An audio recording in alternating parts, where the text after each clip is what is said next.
Saturday Night Theatre. Repertory in Britain. We present the Bromley Repertory Company in It's the Geography That Counts by Raymond Bowers. It's the geography that counts.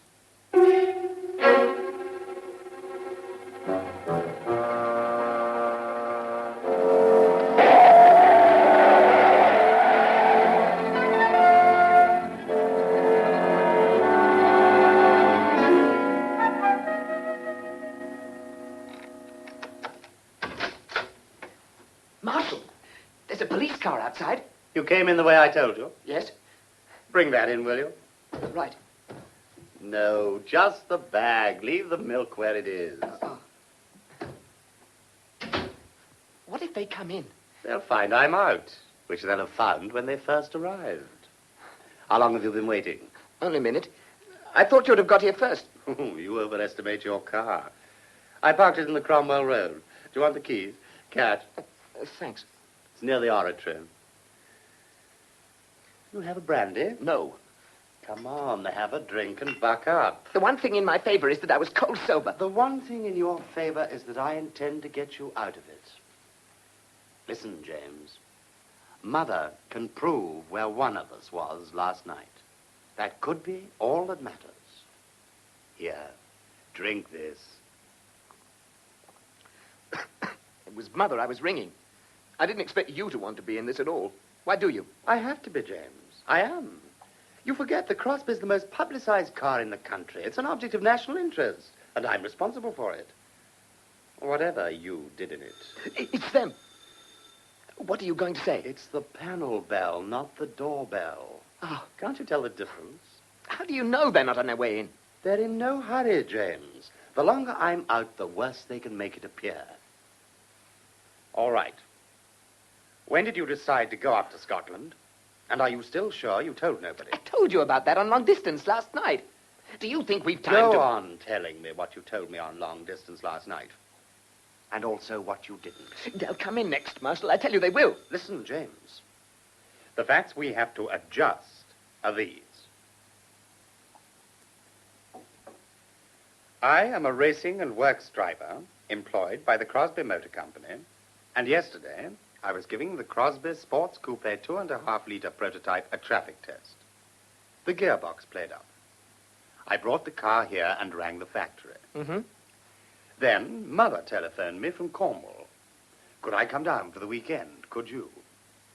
I walked to your place to tell you I'd be happier if you couldn't. Huh.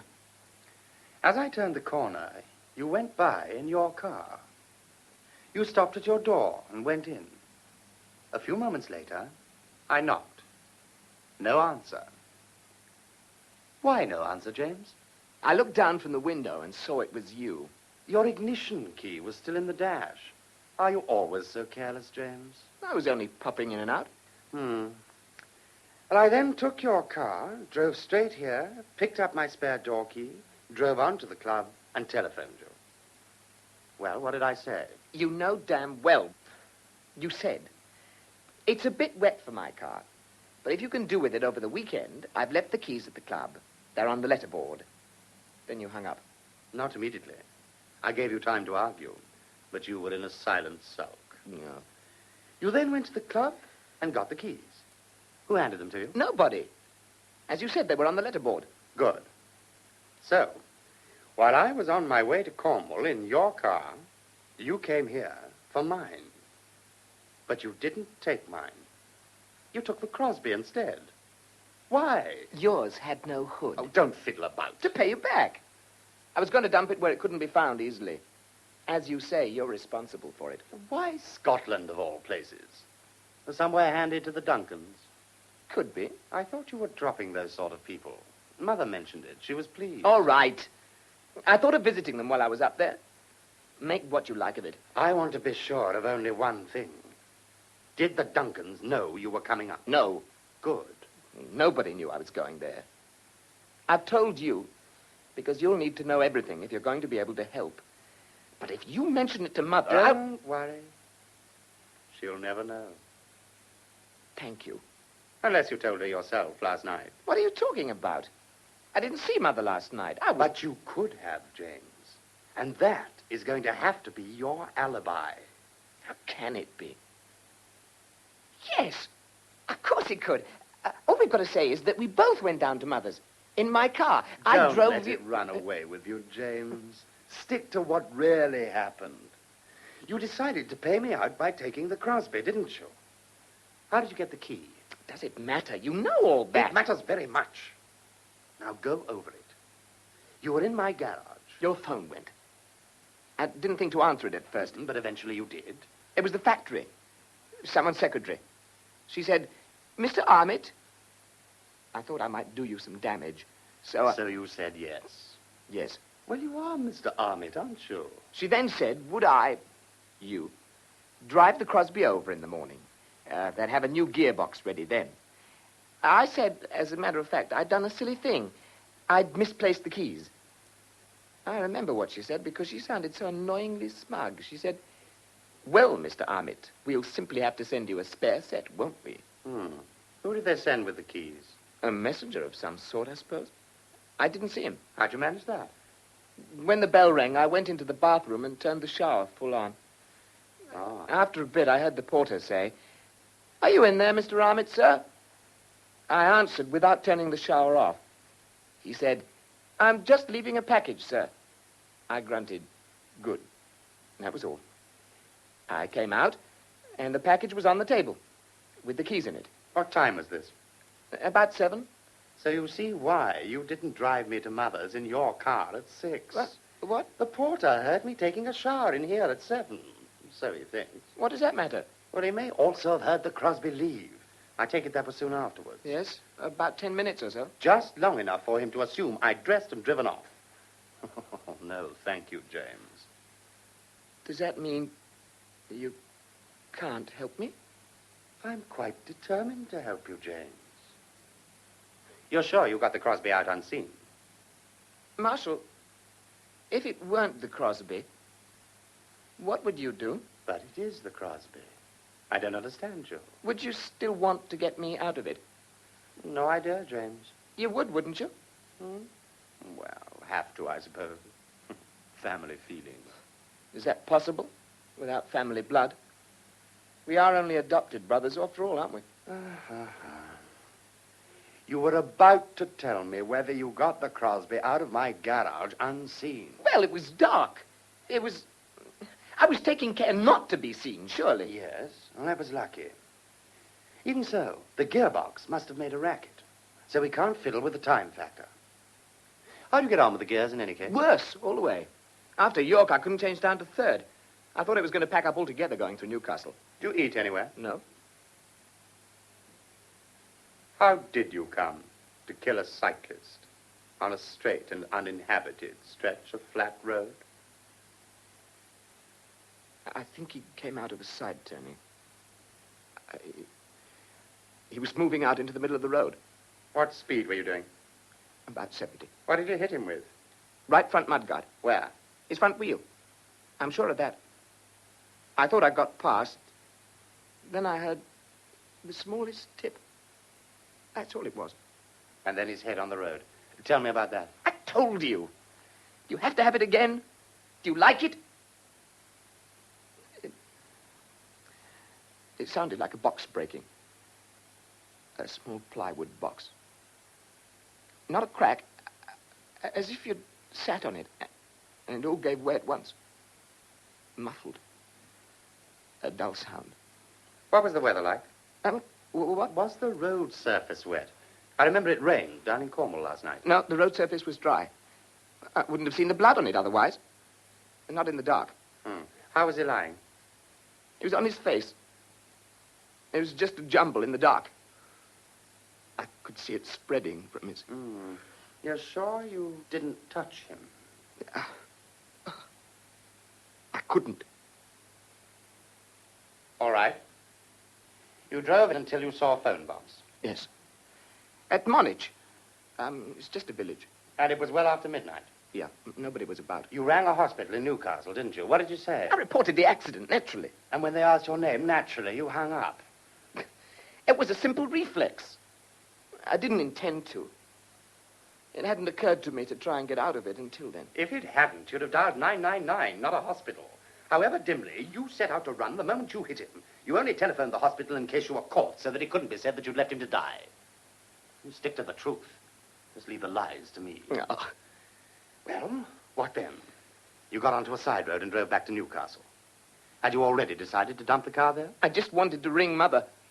I was in a complete panic by then. Yes, I know. That's why I wouldn't put her on. Now, be careful about this. I told you to leave the Crosby outside the station and take the first train back to London, meeting me here at 8. Who saw you at any stage, and would anyone remember? Dozens of people must have seen me. But I can't recall them any more than I suppose they can recall me. Anyone in your carriage? No, I found an empty compartment. It's a buckled fender. Any other damage? It was only a tip, as I told you. Did you leave anything of yours in the car? No. And you wore driving gloves all the time? I told you. Even when you dialed the telephone? No. But getting out, getting in. It was a cold night, Marshal. So any fingerprints found in the Crosby would be mine. How do I know who you've had in the car lately? That's a good point. I might be able to use it. All right, now. This is what we tell the police. The car was stolen. Who stole it, then? Oh, a person unknown. Broadly speaking, we simply change places. These are the facts from now on. Around 6 o'clock last night, I dropped in at your flat and had a drink. You told me you were going to spend the weekend at Mother's down in Cornwall, and she'd like me to come too. I declined. I didn't appear to want to say why. So you thought it was because I was seeing Mercia. Next, soon after I left your flat, you got into your car to drive to Cornwall. Your way took you past my place. As you turned the corner, you saw the Crosby blocking the road, as if I just backed it out of my garage. It straightened up and went off immediately. You didn't think about it at the time, but it was odd for me to let the Crosby straddle the road like that. Normally, I'd back it alongside the curb. And I heard a noisy gear change. Not like you at all, either, Marshal. Say no more than this. The Crosby went off too quickly for you to see the driver. You didn't assume for a moment it wasn't me. But remembering other things now, you have to doubt it. Don't doubt it too enthusiastically, will you, James? Let them get the hang of our exact feelings for one another. They suggest you're not a favorably prejudiced witness. Wouldn't it be safer for you if I said I knew you'd had no time to walk here from my flat before I drove by? In which case you saw the Crosby being stolen and did nothing about it. I could have assumed it was someone from the factory. Having the run of my flat. Just a garage. Surely it's better than having suspicion fall on you at all. What suspicion, James? That I was a bad enough driver to kill a cyclist and just drive on? I could never have done either. Good God, I'm known internationally as a driver. Don't gild any lilies. Simply say no more than I've told you. What if you don't bring it off? Then I'll pass the whole thing back to you. Want to risk it? Drink? No. Oh, by the way, this is really important. Uh-huh. We have to allow for them tracing the trunk call you made after the accident. So, at 1 o'clock last night, someone rang for me at Mother's in Cornwall. And you, of course, took that call, since you were at Mother's and I wasn't. But, who do I say it was? Oh, I don't know. Say it was someone quite drunk or hysterical. You can't be sure. He simply asked for me and then refused to leave a name. Will it work, Marshal? Mother knows her side of it. You arrived at midnight and went to bed soon after. What about Millie? It was Millie's day off. Didn't Mother tell her you were coming? Mother didn't know I was coming until late afternoon, so how could she have told her? Try to remember the facts, James. The facts are that soon after I arrived, Mother went to bed. And a little later, so did I. When Millie came in, there was nobody for her to see. I heard her, by the way. And when I was leaving to drive up to London, Millie heard me. She put up her window. And she did see you? No, she saw your car. It was dark. She'll say it was you without thinking. Now, have you got it all? Yes, I think I have. You amaze me. What are you going to say when they ask you what you were doing driving back to London at 2 a.m. after arriving at midnight? Well, what am I? The most important thing of the lot. The thing that establishes where I was. I rang you at Mother's. I rang from London. At what time? Oh, just on 2 o'clock. It's the geography that counts. I couldn't knock a man over north of Newcastle at 1 o'clock and ring you from London at 2.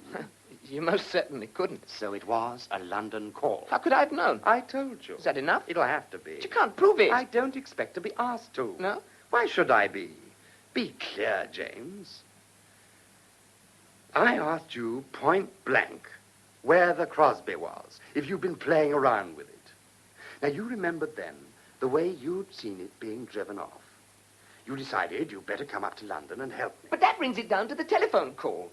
If they can prove you make no call at 2 Will you o'clock... accept the facts? You speak of a call from Newcastle which can be traced. Why should you lie about one from London which can't be? The only inference could be that you were lying for my sake. Oh, I'd like to see him prove it. What's Mother going to say? Only that you were in Cornwall. Only that she didn't hear you answer the telephone during the night. Didn't? She was asleep. Mother says no calls. The police say 1, I say 2. Do you like that? Very much. It's what you call mounting corroboration. Oh. Mother's story will simply be that she woke up this morning to find you gone, but that you'd left a note saying you'd ring from London and explain. A typed note, of course. What's your story going to be? Simply that I spent the night in London with Mercia. The porter here will be able to say there was nothing unusual about that. And so will you. Mercia? I thought you'd broken with her. So I have. But that doesn't mean she's broken with me. What are you doing? Calling the police. Just a minute. Marshal, look, I really think it would be safer to say I'd simply got suspicious about that first call. The one they can trace. It's that 2 o'clock call, you see. I don't think it... Will you do it my way? Or do I leave you to do what the hell you like by yourself? I'm under no suspicion at all. Everything I say will be accepted. Good heavens, I'm the man who lost the car after all. Yes. Oh, right. Hello? Look, I've no idea whom I'd like to speak to. Perhaps you can tell me. I'm Marshal Arnitt. My address is 16 Thurbridge Square, Southwest 1. Could you send someone up immediately?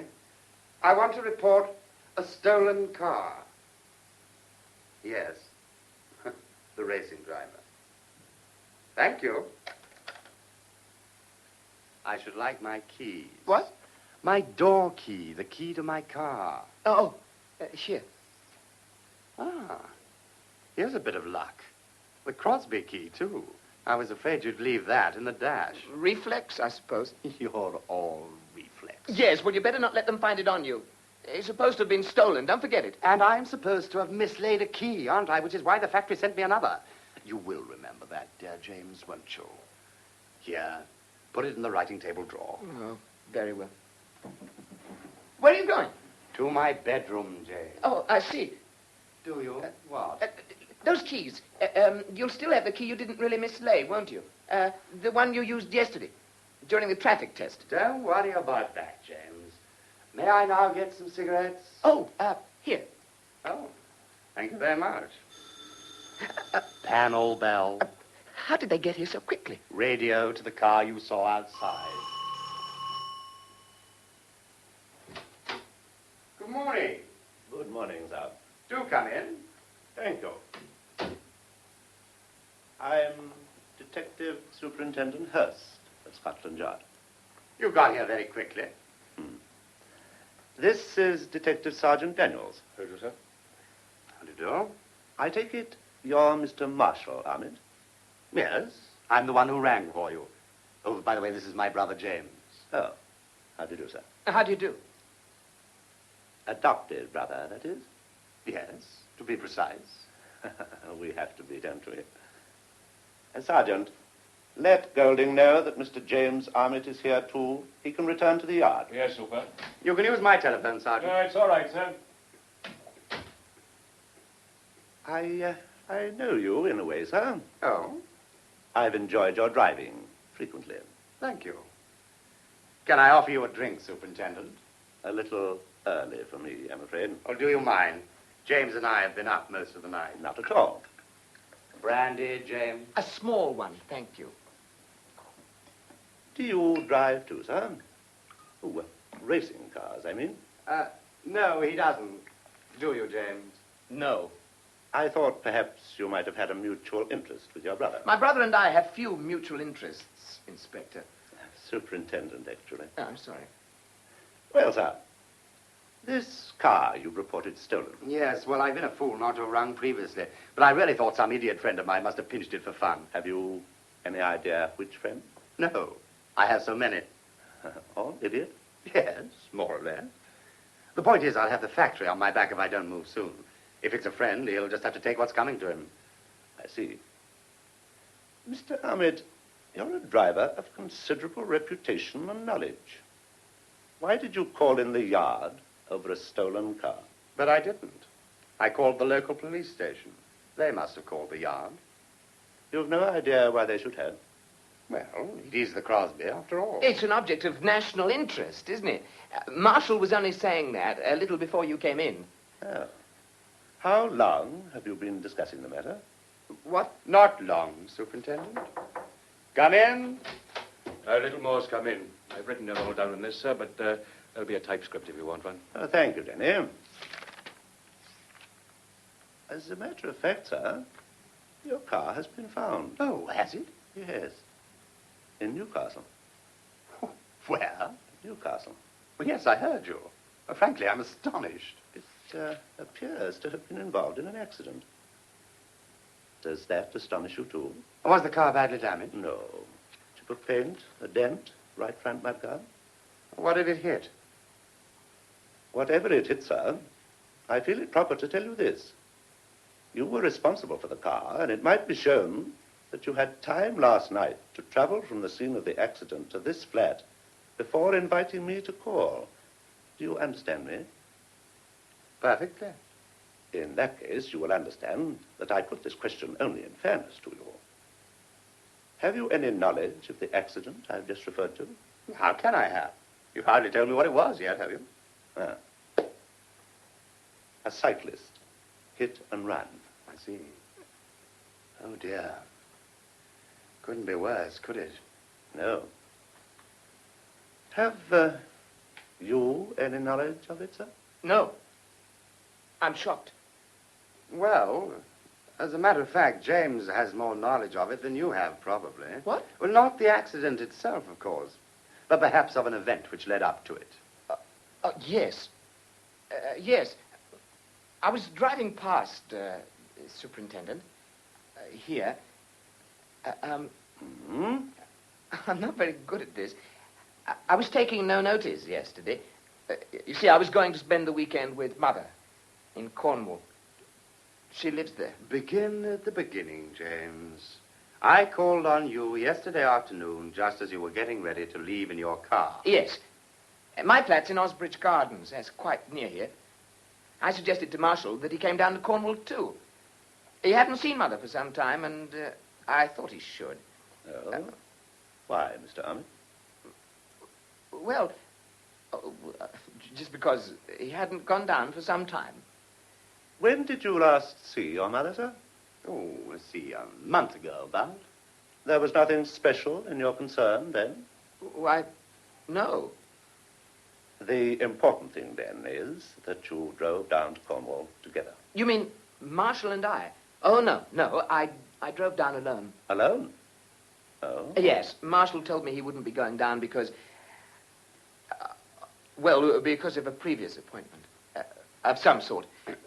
I thought that was a bit lame and offered him a lift in my car. I take it all this bears on the theft. Yes, we think it does, Superintendent. We've been going over it rather carefully. I see.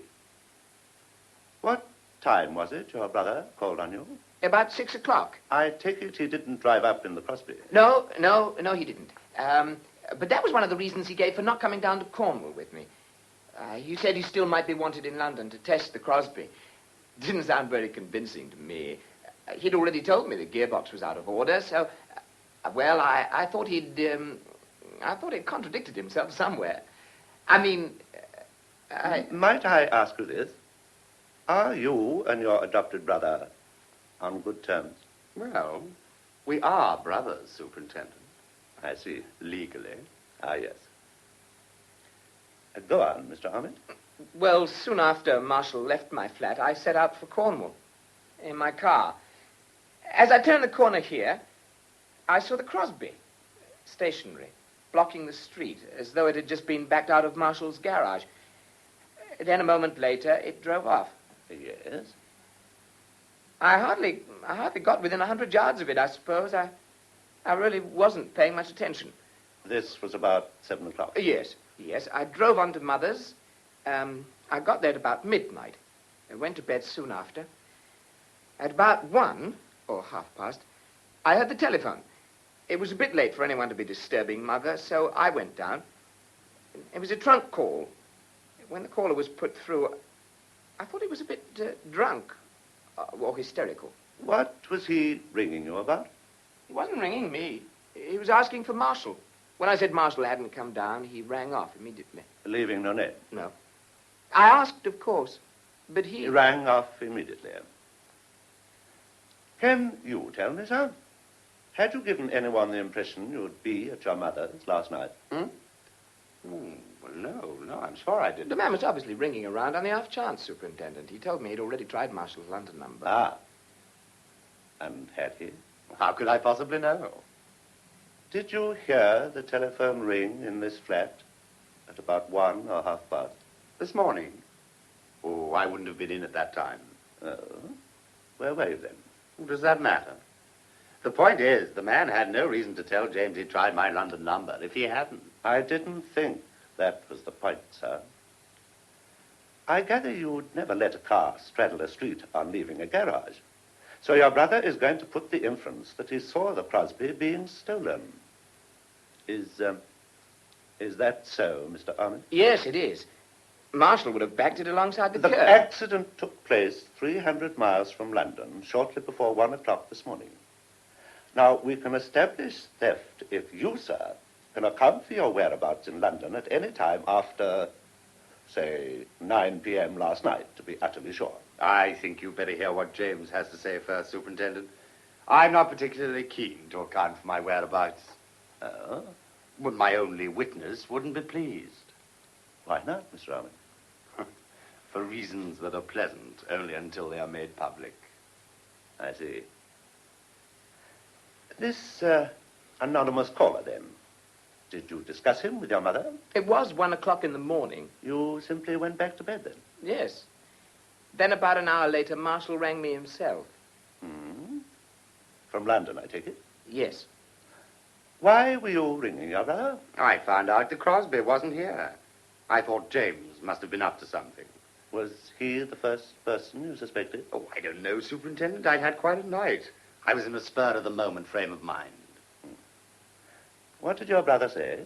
Nothing much. He asked me if I'd been fooling around. Then I remembered the way I'd seen the Crosby blocking the road. And a noisy gear change as it drove off. The gearbox was out of order. Not between first and second. You discussed the mechanics? What? You've just told me you were surprised to hear a noisy gear change in the Crosby. Yet you knew the gearbox was out of order. In that case, whoever was driving the car, even an expert like your brother, could hardly have avoided making a noise. Well, when he called at my flat, I think he told me about the gearbox then. You've already told me that he did. But in such detail? Oh, you're confusing him, Superintendent. As a matter of fact, I had no reason to go into details about it at his flat. Only when I rang him in Cornwall. Ah, thank you. Please go on, sir. Well, that was all. I thought I'd better come up to London to go over everything. What made you feel so concerned? Concerned? You haven't much time for your brother, yet you left your bed at 2 in the morning to help him over the theft of a car, which didn't belong to him. I was interested. Anyway, not getting on as brothers in the family is one thing. Not wanting to help him when he's in trouble is another. What trouble? He's responsible for the car.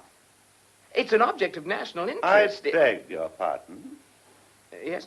An object of... National interest. You can imagine what the newspapers will say. About What? About him being so careless. I suppose your mother was worried about it. She doesn't know about it yet. I told you, I didn't wake her. Oh? Not after your brother rang either? No, I left a note on her typewriter saying I'd have to return to London in a hurry. I want to ring her as soon as possible when all this is cleared up. Then, let me understand this. You didn't see your mother after you retired for the first time last night? No. You saw her before, of course. Oh, of course. Was there anyone else in the house? Millie came home around 1. I only heard her. She's the cook. You didn't see her?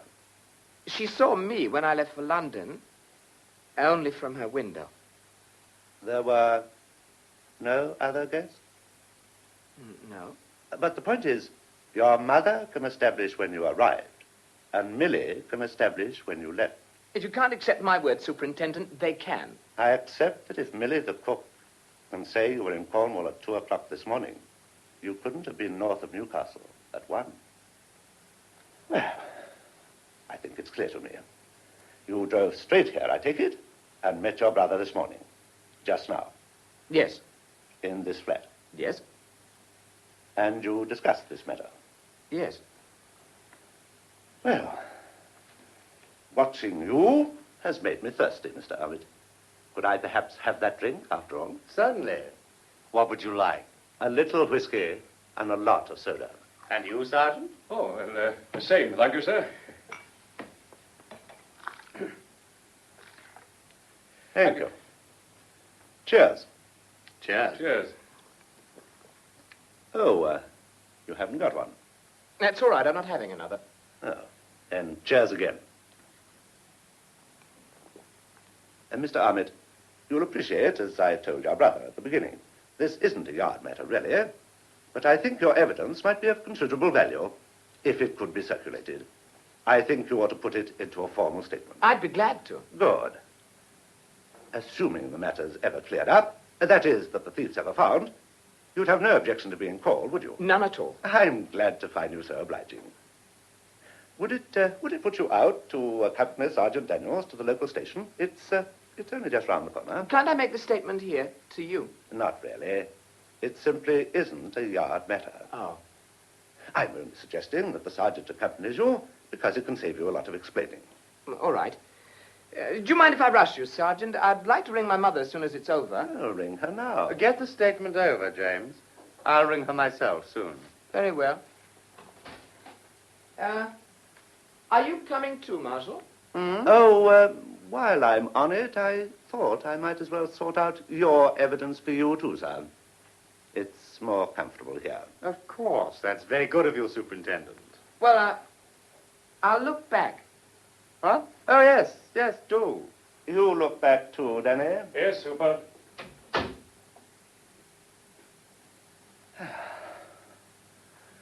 Well, now, what time did your brother arrive this morning, Mr. Arnitt? Here?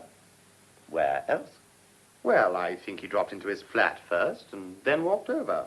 Is that what he told you? Well, I think so. You gathered it. Yes. And the time was? I don't know, about 8. I didn't see him. Oh? I'd been sitting in a car outside this flat with Sergeant Daniels since 6:30. You sat outside the wrong entrance, then. Which one should I have sat outside then? The corner block. As usual, James took the shortcut and came in there. The passages connect. He told you this? No, but he always does come that way. It's natural for anyone coming from his direction, if he knows his way, that is. That could be said. As a matter of fact, he was observed entering the door you've mentioned at 10 minutes to 8 by a plain-clothes constable. However, he couldn't have come straight in here. No? No. I rang your bell a few minutes later. There was no answer. I see. I don't. What? Were you here at all during the night, Mr. Arnitt? You know, I'm sorry, But I'm not going to answer that unless I have to. Uh-huh. Had you not been, and had you returned here after 6:30, should the sergeant or myself have seen you? Well, now, that depends on which way I might have entered, I suppose. I suppose it was the corner block. Should the constable have seen you? Well, he didn't, did he? No. You've been looking at my bathroom window, haven't you? The alley outside connects with the backyard of the Brompton Arms. The pub. I often come in that way. Do you often leave your bathroom window unlocked when you go out? What specific occasion are you thinking of? If you came in that way frequently, you'd have to leave the window unlocked just as often when you went out. Well, then, when I expect to come in that way, I leave it unlocked just as often when I go out. Ah. Did you leave it unlocked so last night? No. Where does this door lead? The kitchen, And the door beside the sink? the garage. You mean you can also enter the flat through the garage? Yes. You lock the connecting door, I suppose? No need. I lock the garage door. Could I have a look, please? Certainly. Let me go first. I'll show you the way. Well, there we are, Mr. Arnitt. I've been trying to discover if access to this flat was easily obtainable last night. You've been trying to discover if I drove off in the Crosby myself last night and hit a man north of Newcastle. And if I did, what I hoped to gain by running away. I have to cover every contingency, sir. Well, this one's easy to cover. I did. What did you hope to gain by running away, then? Nothing, it turns out, doesn't it? It was just panic? Yes.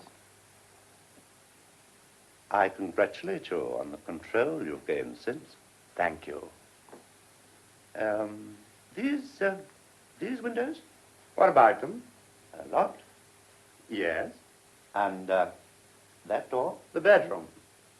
Could I see, please? Certainly. Oh, morning, Marshal. Good Lord. Who's this? Detective Superintendent Hurst of Scotland Yard. What have you been up to? Can I use the bath? Certainly. This is Miss Sparling, Superintendent. How do you do? Good morning, Superintendent. Excuse me, won't you?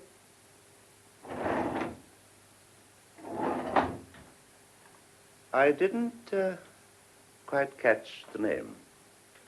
Sparley or Starling? Oh, Sparling. This is a self-contained flat. Yes. I gather, then, that Miss Sparling can establish your whereabouts last night. You don't seem to have understood, Superintendent. My whereabouts last night were behind the wheel of the Crosby experimental car. After 1 a.m., my whereabouts were various, on the run. What can Miss Sparling establish, then? Nothing.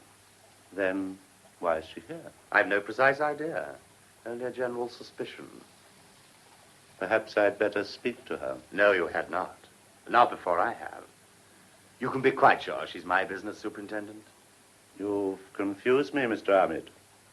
While your brother was here, you led me to believe you might produce a young woman at some time or other. While my brother was here, I led you round the mulberry bush. Would you mind telling me the truth now? But I just did. But how much am I to believe of what your brother told me? Did you call on him at 6 o'clock last night? Yes. And he did see the Crosby at about 7? Yes. But you were in it, not some unknown. Yes. Did he know that? Not at the time. Where were you going? Scotland. Why? I proposed to tell my solicitor. Uh-huh. Your brother also told me he went to Cornwall. Should I doubt that? No. Millie can prove it. So can Mother. He spoke of 2 telephone calls he received in Cornwall. The first was made by me from Newcastle, and you can probably trace it. We have. Aha. But the second, from London. Was never made. This was the one lie you concocted together, then. Apart from saying the Newcastle caller wasn't you. Yes. If you intended to give yourself up, Mr. Arnitt, why did you let him tell it to me? There is no logical answer to that, Superintendent. I panicked last night. I regained my wits this morning. Perhaps I realized I could never prove the London call. Why was he so willing to tell it? Hmm? He dislikes you, yet he was willing to lie to the police for you. Do you know, that point puzzles me as much as it does you. Could your mother have had anything to do with his attitude? Yes, possibly. He told me he didn't discuss it with her. Well, he had to say that, didn't he? We wanted to keep her out of it as much as possible. I see. You're on good terms with your mother? Yes, of course. And James? Her darling. That young lady is going to get parboiled. Ah. I understand you were the first adopted. Yes. How old were you? Matter of months. And when James was adopted? He was 4. You? 6. Did you fancy the idea? I was told I was getting a playmate. Did you fancy it? As far as I can remember, I fancied the idea, but I didn't fancy the playmate. Did James receive preference? I don't know what you mean. You said he became the darling. Mother's. Father rather forced that. You were his. Father didn't think much of James. And a lot of you. The story is that James was actually Mother's son, but not Father's. If you see what I mean. What do you think? They resemble. I understand there was a divorce. Separation. I was 15. Did you resent that? I didn't understand it. Once you'd understood it. I've always regretted it. You say you rang your mother last night. Why not your father? My father is in hospital. He's dying. Oh. I'm sorry to hear about that. I should have thought you might have known. How long? Weeks, perhaps. What's any of this got to do with my road accident? Well, were you worried about the news disturbing him at such a time? Is that why you ran away? He's been in a coma for days. The news wouldn't register. May I ask you this? Does he make you an allowance at present? James and I each receive $1,000 a year. He believes men should work for a living. Well, I am now going to the police station to make a statement. I thought you'd see your solicitor first. I prefer to make a statement as soon as possible. The longer I'm thought to be on the run, the worse it'll look. Oh, you can always call me. I can testify I saw you here at 8 or so. Would you do me a favor, Superintendent? If I can. Wait for my brother and tell him. I intended to do that, Mr. Arnitt. He gave me false information. Mercia, Yes? ready? Soon? Whisking her away. Leave her alone, Superintendent. She's just a girl who prefers showers. Your collar's in at the back. Here. Allow me. Oh, thank you very much. Someone rang the Newcastle hospital at 2 last night. Near 1. That was me reporting the accident. But I didn't leave my name. I'm referring to a second call. Nearer 2. That was James. James? Yes, he rang from Cornwall. Naturally, he didn't leave his name either. He had to find out whether the man was dead. Why? He wasn't prepared to lie for me on anything less than manslaughter. He told you what the hospital said, of course. Yes, when we met here this morning. Then, surely. Anything I can make for breakfast? I'm sending you home for breakfast. Oh. Get what you came for, Superintendent? Yes. Would you like to answer a question, too? Marshall says not. Good morning. Good morning, Miss Sparling. May I use your telephone, Mr. Armitt? Yes, please make yourself at home. Come along, Mercia.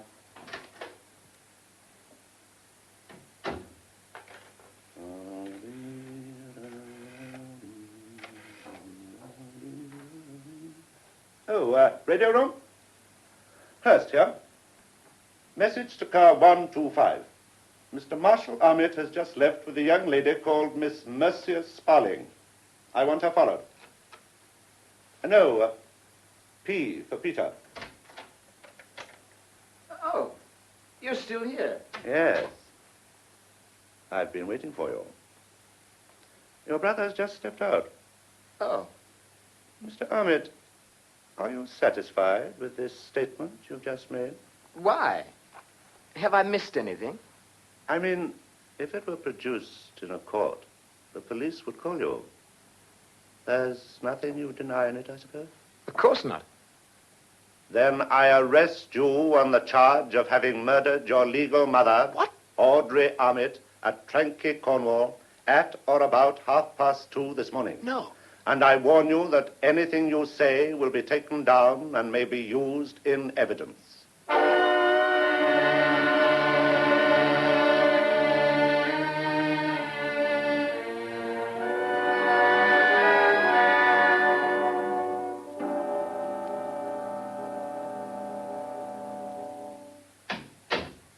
Mercia, How are the police? I put you into a taxi and told you to cruise round London for an hour and then telephone me. Why didn't you? Because a police car cruised around after me. How do you know it was a police car? The taxi driver said so. Why should you have cared? The taxi driver asked me what I'd done. I said I didn't know. He asked me what I thought the police thought I'd done. I asked myself and decided I should stop cruising suspiciously around London. So you suspiciously gave them the slip. No. I got out of the taxi to ask the police why they were following me. And what did they say? Nothing. It was at the Waterloo Bridge lights in heavy traffic. As the lights were green, the police cars simply didn't notice me and sailed straight through. You're serious? Very. I hadn't paid the taximan and he didn't budge.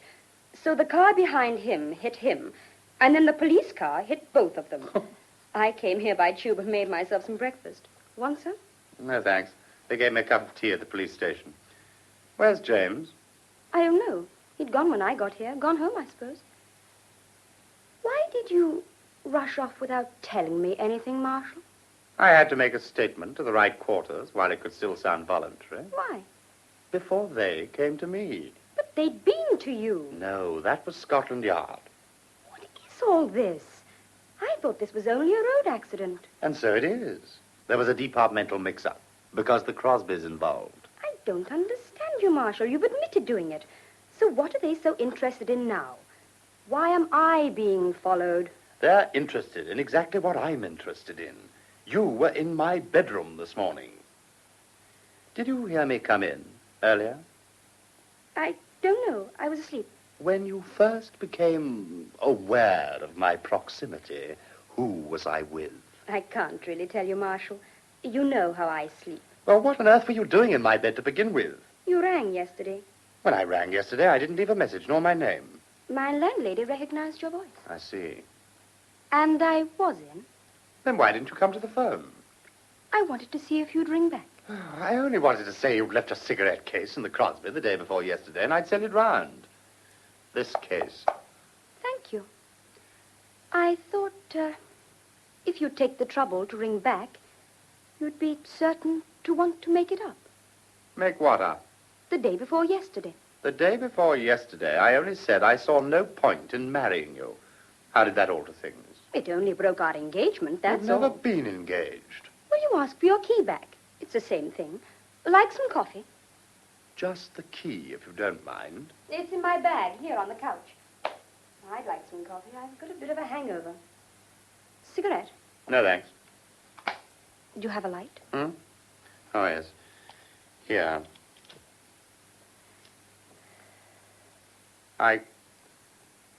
I killed a man last night, Mercia. I heard you telling the detective. Did you hear James and me talking before the detective came in? No, but I know you did talk. You heard me admit it to Hurst? Who? The detective. Yes, I did. I think the first thing that really registered was the detective saying he'd like a drink. And straight after that, James went to make a statement to the police. Then you told the detective you'd killed a man and James had come up from Cornwall to lie for you. After that, I went into the shower and I couldn't hear much. But what difference does it make? Difference? Whether I heard you and James rehearsing his story or not. You've told the police you did. So why worry about what I know? Because the police will probably ask you what you know. It's this, you see, Mercia. I don't know what view Hurst will take of James giving false information, or the local police for that matter. But the fact remains, he gave it, for me, although he detests me. Well, I'd like to feel that you could be called as a witness to our conspiracy, that's all.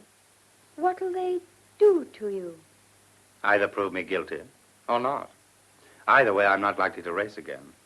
Whose fault was it? The police haven't decided yet. They'd only have my skid marks to go on and the position of the body. Will you be able to get out of it? That depends on you. Mm-hmm. Or rather, it could depend on you.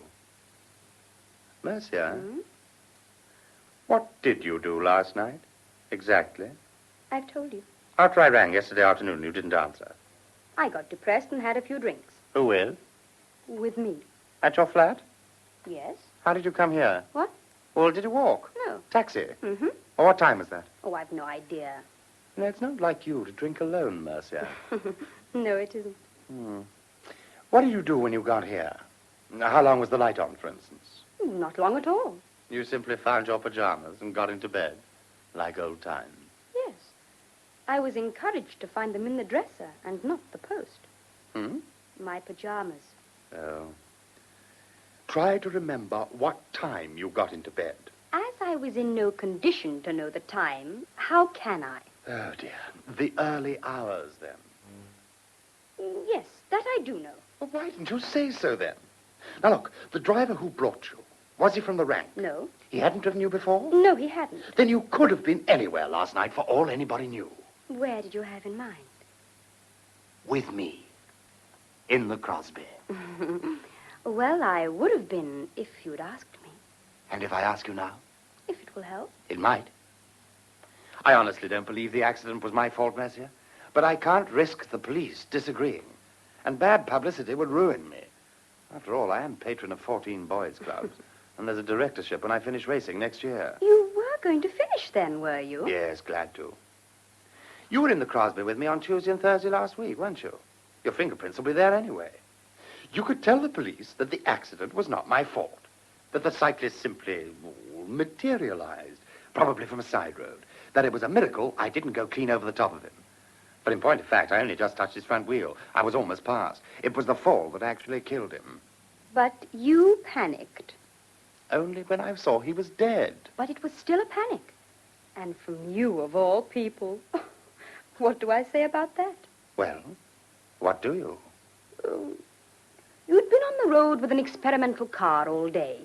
You'd only finished the racing season a few days before. You were in a state of stress. But sober. You were? I always am, whenever I drive. Mm-hmm. So when you broke down, I made you run. Is that it?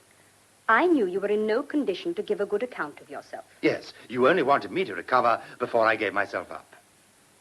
It's still thin. You forget. I did give myself up. But why did you run so far? Why did we leave the car in Newcastle? Well, let's say that was your decision. Well, it's a pretty silly one. You're a pretty silly woman. Thank you. What about the statement you've made? What? Does it mention me? How could it? I didn't know your movements last night, but I made it. Does it say you were alone? No, it simply doesn't say whether I was accompanied or not. James's statement. Does that prove anything? Merely that he was in Cornwall. Which no longer has anything to do with the case. No. So it all depends on little old me, doesn't it? That's what I told you. What was I doing in the Crosby with you at 1 a.m, heading north? Well, we've got no choice about that, have we? Shouldn't we have? You are a patron of 14 boys' clubs. Oh, well, it's just too bad. It wouldn't be if we'd been going off to get married.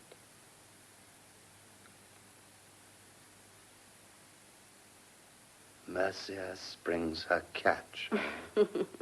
Mercy has been springing her catch for the last 15 months. But never so well. That's what I hope. You are serious? It's your condition? Condition? Business condition, for goodness sake. All right, then. I'll marry you, Mercia. When, Marshal? After the case. How long after the case? I really think 6 months. I'd steel myself for you to say 5 years. You could hardly be taken for an unprejudiced witness if you were my fiancé when you testified. I could hardly be taken for an unprejudiced witness if I were in a car with you 300 miles away from home at 1 o'clock in the morning. I'm serious, Mercia. So am I. Well, it's very nice of you, Marshal, and I know how honored I should and do feel. But I really must turn you down. What? Not just a What's minute. more, I mean it. You see, Marshal, there'd be nothing to stop you forgetting the ceremony, would there? Except your testimony. Which I already would have given. Well, what do you suggest, then? I can't fish you out of my sleeve any time I like. I want to do it today if I do it at all, this morning. Some money. Ah, We could call it an ipso facto allowance, if you like. How much? Oh, come on, I'm about to compose a check. How much? well, 2,000 a year. What's that for 6 months? 1,000. 1,000, then. Well, that all right?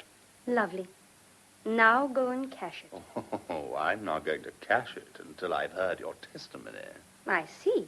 Well, in that case... That was £1,000 you just tore up. You wouldn't have buzzed. Why? For one thing, it's Saturday. By the time I've made my statement, the banks will be closed, allowing you to stop any checks you care to first thing Monday morning. For another, I thought you still had some affectionate opinion of me. Just now you wrote a message saying you hadn't. I don't think you have for anybody. So you'll go now, will you? Are you coming with me? Well, you've taken yourself home in happier circumstances. You shouldn't have any trouble now. I mean to the police station. I don't quite know how to go about it. Oh. Well, you just walk in and say, I should like to make a statement, and make it. However, what exactly do you propose to say? What we decided. That's decent of you. Why? Why? Yes, why? So you'll think well of me, as you'll never see me again. Get your coat, Marshal. I haven't all day.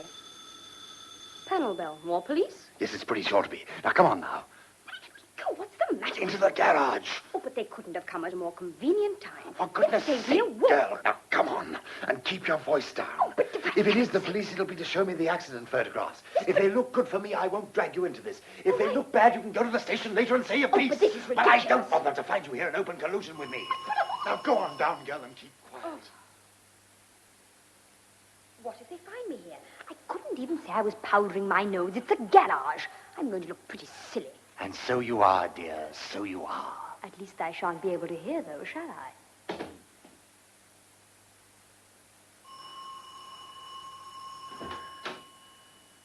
Oh, hello, Sergeant. Hello, Mr. Arnitt. I've given you up. Thought you must be out. I hope I'm not disturbing you. No, come in. Thank you, sir. As a matter of fact, you are. I've been up all night, as you know, and I was having a nap. Well, the super asked me to see you, sir. He felt you should know immediately. The man you knocked over, he's in no danger. What? Well, it's easily explained, sir. You simply didn't kill him. Yes, but I heard his head go. No. He'd had a few. Not many. There's no suggestion he was drunk.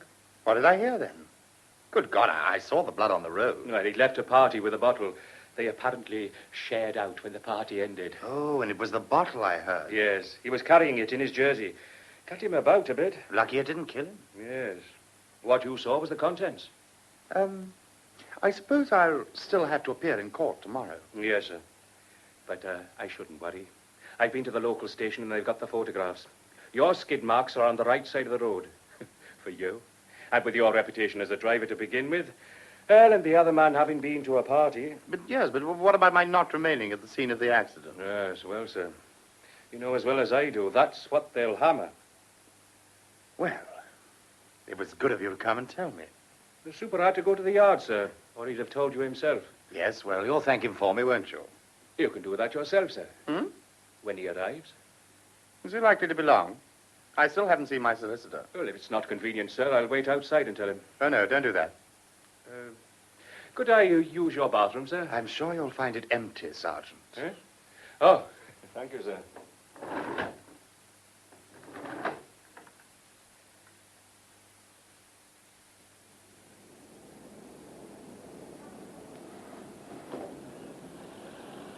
It's the sergeant in the bathroom. Yes, Constable Fletcher, I noticed. Think he managed it without Mr. Armitt knowing he was looking for the girl? Let's think so, for what it's worth. Well, schluck, I suppose. What about the bedroom? We can see in there from here for ourselves. Yes, but the sergeant might know that. When he finishes washing his hands, he'll point and I'll shake my head. Just watch. Meantime, take off your shoes. Quietly. There he went. There he what? Pointed. And there I shook my head. My shoes have rubber soles on. Do I need to take them off? All right, then. Keep them on. Take this newspaper and go to the garage door without any clatter. Push the paper under it, but, Leave a bit showing. yes, Constable. And then what? Wait to see if she's in there, which you show by pulling the paper in. That's it. She won't, though. Not even if she's in there. She wouldn't if she were a man, Fletcher. But a woman's always curious. But to make sure she does, walk away heavily after 2 minutes. Walk right out of the alley. I'll still be here, you see.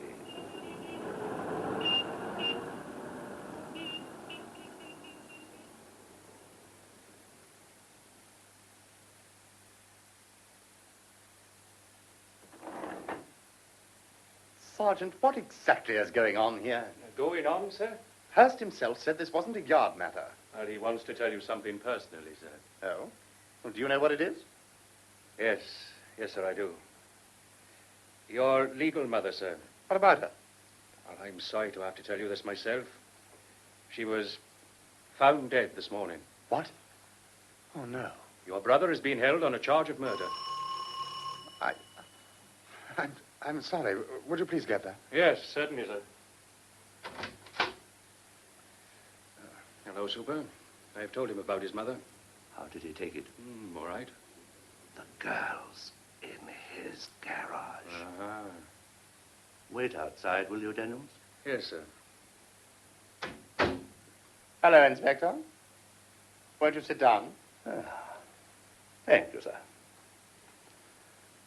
Now, I want you to be clear about this. I'll answer no questions concerning my brother until his solicitor can be present. I understand your feelings, sir, but it's my duty to ask you certain questions about him. And do believe me, any refusal of yours to answer could only impress a court as an attempt to shield him. Even so, I've had 20 minutes sleep since yesterday morning, and I've just received a shock. Any court would understand you've no right to choose such a moment to question me about anything. Choose? Choose, or for all I know, manufacture. I'm thinking of some of the questions you asked when you came about my road accident. Questions to James about my mother. You knew all along she was dead. If you're satisfied you had grounds to charge him with murder, it's only because you got him to incriminate himself before you told him what he was answering for. I came here at your request, Mr. Arnitt. I naturally put myself at your service. James was entitled to a warning, and you know it. Bring that out in court. I must confess, I'm surprised to find you defending him. So am I.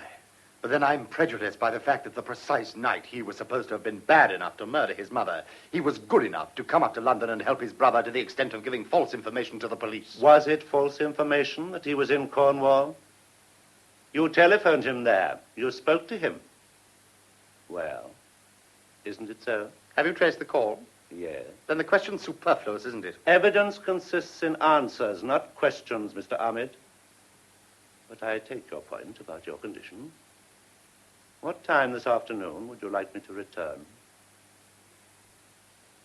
Before you go, Superintendent, I want you to tell me everything you know about my mother's death. She died of strychnine poisoning, Mr. Arnitt, administered in pill form. But how can you be possibly so sure of that so soon? Soon? Well, it's scarcely 11 o'clock. Millie never went in to wake Mother before 10. How long does an autopsy take? Last night, Millie had cause to go in at 2. She heard a car and got to her window in time to see it drive off. She assumed, from what she could see of it, that it was your brother's. But she couldn't be sure. And it's a lonely house. I see. That hadn't occurred to me. She found neither of the guest rooms had been slept in. So she looked into your mother's room. And there was enough light from the landing for her to notice. Notice? In strychnine poisoning, the body assumes a grotesque attitude, I'm afraid. Your mother was in the habit of taking sleeping pills, I understand? Well, yes. She suffered from insomnia for years. Thank you. So in the event of her being disturbed after dozing off, it's quite likely she would take more pills. Yes, I suppose so. Last night, you rang your mother from Newcastle. James wouldn't bring her to the phone. Isn't it quite likely, however, that he woke her to discuss your accident? He says he didn't. Isn't it indeed possible that she heard the phone to begin with? Anything's always possible. Well, whatever happened, after her death, the Cornwall police found a glass on a salver on her bedside table. The glass had her fingerprints on it, and it contained a little milk. The supposition is that she thought she'd been given her usual sedatives. Has anyone cared to suppose she gave them to herself? Hotting up milk, delivering it to herself on a salver, swallowing the pills, then wiping the salver clean. Oh, really, Mr. Arnitt? How do you know the milk had been heated? It was still warm when Millie found it. Oh. Now, sir, let me put this to you squarely. This morning, your brother made a sworn statement to the local police about your road accident. That statement fixed his whereabouts at the scene of the murder at about the time of the murder in Cornwall. If I can prove through you that that statement was substantially the truth, I can also prove that any other statement he now wishes to make must be a lie. Aren't you being a little elaborate? The local police also have a statement of mine giving you all the corroboration you want. Haven't you seen it? Yes, I have it. Then why not be satisfied? Why press me to accuse him? I find that difficult to do, whatever the evidence. He simply isn't capable of murder. He doesn't encounter the same difficulty in accusing you, I'm afraid. He's done that? Yes? Is that why you're here? Any statement that can be refuted naturally interests me. You mean a statement of his? A new one? Yes? What does he say, then? He says he stole the Crosby. He can't be all that of a fool. He seems content to be. Well, then he's simply turned the whole thing round, end to end, putting me at the wrong end. The Cornwall end. Well, what do I do about that? Not very much so. You see, the material facts support his old statement more than his new one. Take fingerprints. There are plenty of old ones in your usual bedroom. But in James's room, there are none at all, old or new. The room's been wiped clean. Has James heard this? He confirms a statement of Millie's that you'd taken a fancy to his room and used it sometimes when he wasn't down. Yes, that's true enough. Only once or twice, though, depended on the weather. But, last night? Last night, I wasn't there, remember? No. Again, your brother, in claiming to have stolen the Crosby, puts himself in the position of having to know as much about the accident near Newcastle as you do, or more. But he seems to know less. Well, he could only tell you what I told him about it, couldn't he? That's my point. Then there's another material fact about the accident which neither of you mentioned. Have you lost a glove? What? A glove was found in the Crosby, between the driver's seat and the door, wedged in a joint. Wonder it didn't fall out. It was caught. The bigger wonder is that it was left there and forgotten. Panic, Superintendent. You never know what you'll do in that. It would be yours, then? I'm sure I don't know. I have several. This could be very important, Mr. Armitt. Yes, I suppose it could. I asked your brother about it. He claimed a connection. You might say he had two. Did it fit him? It wasn't his size. Do you want to see if I'm Cinderella? Please. Give it to me. Here you are. Sure. May I try it on? If you wish. Well, that rather fits the facts, doesn't it? It fits my hand. But it doesn't happen to be my glove. It doesn't happen to be James's either. He'd never use rabbit fur. He'd rather freeze. I see. May I ask, Superintendent, what motive my brother suggests I had for the murder? You are in debt. I know. It's my policy for pleasant living. Your brother says your parents, I mean, your legal parents, remained on bad terms after the separation. Yes, they did. He also told me he believed he was really the son, natural, I mean, of his legal mother. He always liked to think it. I've told you so. Was it your opinion, Mr. Arnitt? No, it was not. Was it your father's? Was it not, in fact, the eventual cause of their separation? The eventual cause of their separation is to be found in their petitions. Cruelty and incompatibility. But their joint and very substantial business interests compelled each of them to make a will in favor of one another. That is true, I take it. I believe so. What emerges is that, according to your brother, you knew that if your father were the first to die, you might find yourself willed improperly by your mother. By my affectionate mother, who invites me down for weekends. Oh, really, Superintendent. Since your father gave you power of attorney to sign business documents on his behalf, Whose interpretation is that? your brother's, have you ever seen your father's will? No. But as he could die at any moment, I dare say I'll soon be able to tell you about it. I merely want to report that your brother doesn't expect to figure in it. And now your mother is dead, it will also be the will disposing of much of her estate as well as his own. So it will. A tenuous motive, isn't it? What does he say, then? That I decided to kill my mother? I equipped myself with strychnine, arranged for James to steal a car for which I was responsible, arranged for him to drive 300 miles to a spot where a tipsy cyclist was waiting to be knocked down, then arranged for him to ring me and ask for help, and then... Please, sir. Oh, you don't have to show me how ridiculous it all is. I merely feel duty-bound to report his accusation. However, let's get it right. He claims that you saw an opportunity last night. That's all at first. That you were pleasantly surprised by the news of his accident, shall we say. Shall we say, my accident? Please go along with me, sir. He says you didn't want to risk a murder at the price of a manslaughter. So you rang the hospital to satisfy yourself that the man's injuries were not fatal.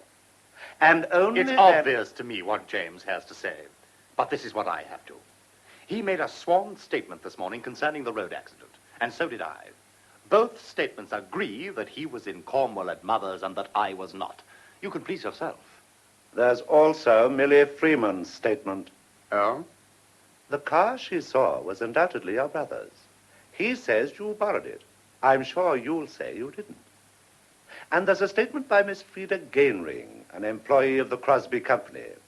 She says she spoke to you on the telephone yesterday and arranged to send you some spare car keys. Your brother says she spoke to him. Your contention I will take for granted. How kind of you. Thank you. There's also the statement of your porter. He places you in the flat at a significant time, but admits he heard only your voice from the bathroom. Your brother says it was his voice. You will say it was yours. That he did not see you enter the flat at the required time matters as little as the fact that he did not see your brother enter it. As far as I can discover, entry to this flat was made at will through the door, the garage, the window, and for all I know, the chimney.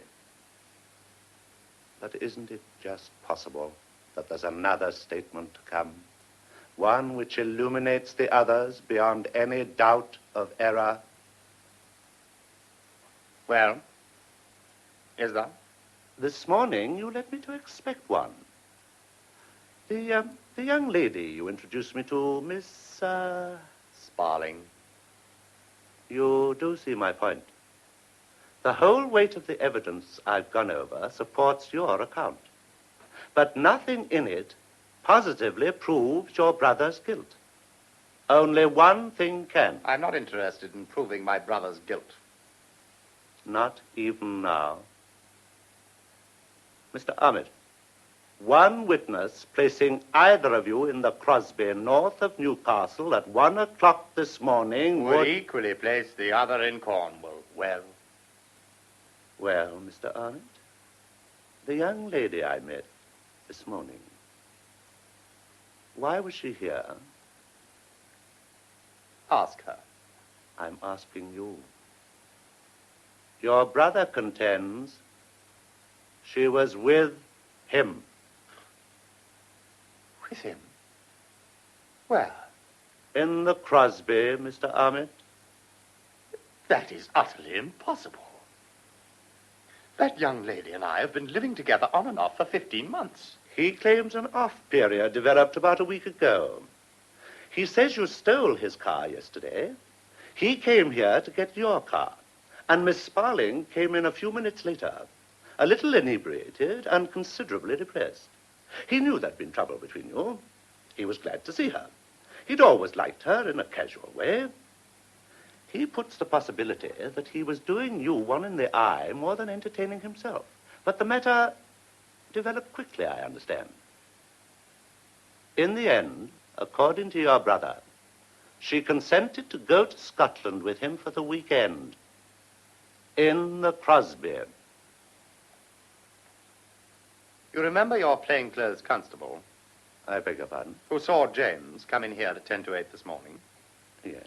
Did he see Miss Sparling come in with him? No, he didn't. No. Mark that. I have. However, he didn't see her enter with you either. Yes, but then he didn't see me enter at all, did he? No.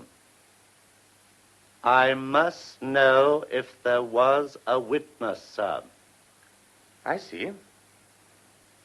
Would you mind asking the detective sergeant to step in? Yes, but... Ask him to come in, please. Very well.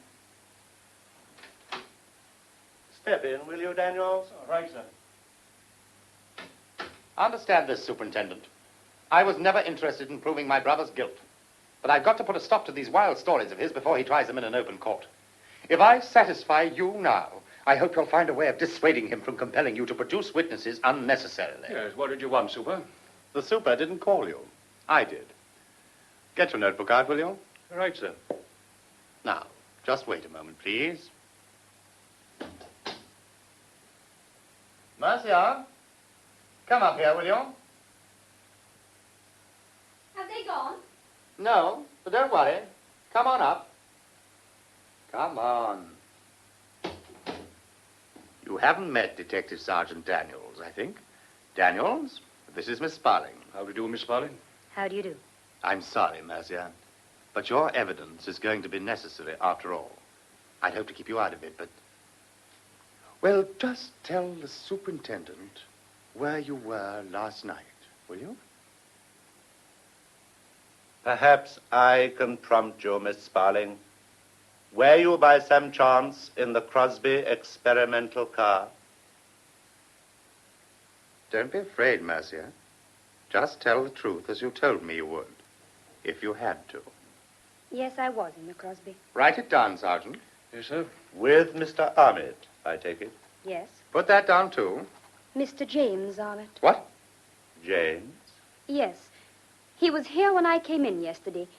He told me you just left, Marshal, for a house party in Scotland. Now, Mercia, wait a and minute. that you tried to get in touch with me. He said you wanted him to drive me up. Mercia, don't do this. You don't know what's involved. It's not just a road accident. How did you enter the flat this morning? Yes? How? Through the back entrance. With me? No, alone. Superintendent, I can explain this. We had a row this Can morning. you prove you were in the Crosby last night, Miss Sparling? I knocked a man down, north of Newcastle, at about 1 o'clock. What? You were driving, miss? Yes. I became hysterical, and when I rang for an ambulance, I wouldn't leave my name. You're lying. James, I rang for the ambulance. The hospital reported that the caller was hysterical and the line was bad. But the voice could have been that of a woman, Mr. Armitt. Then James drove the car to Newcastle, put me on the train, told me to come here and get into Marshall's bed. And say you'd been in it all night, miss. Let her speak for herself, Danny. Yeah, very well, Super. Yes, and say I'd been there all night. He didn't come with me. He said he'd ring his mother in Cornwall to get her to make an alibi for him.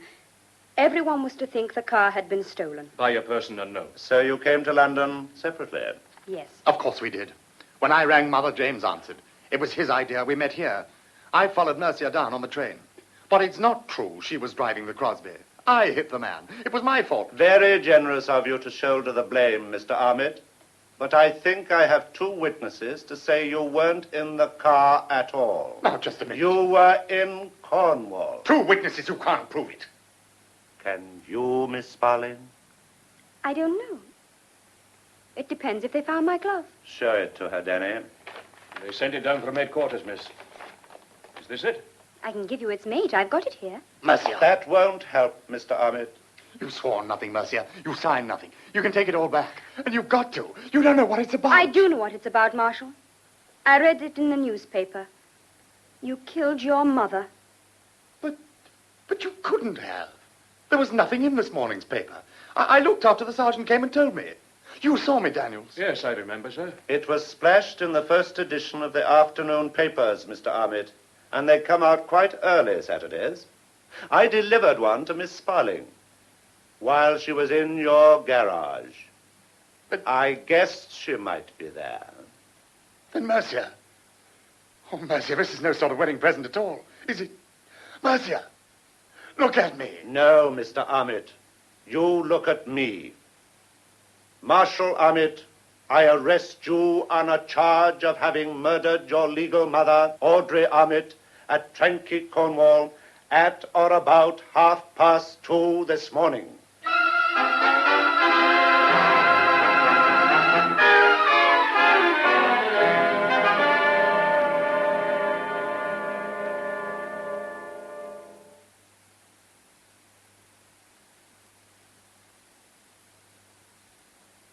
That was It's the Geography That Counts by Raymond Bowers, presented by members of the Bromley Repertory Company. The cast was as follows: Marshall, Gerald Flood; James, Tony Tanner; Hurst, Robert Hartley; Mercia, Sally Smith; Daniels, Arthur White; and Fletcher, Brian Osborne. The production, which was recorded, was by William Glendapell. Tony Tanner is now appearing in Stop the World, I Want to Get Off at the Queen's Theatre, London.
Jamaican Rumba, played by Robertson Landau with Wally Stott's orchestra. And now from the same gramophone record, Jealousy.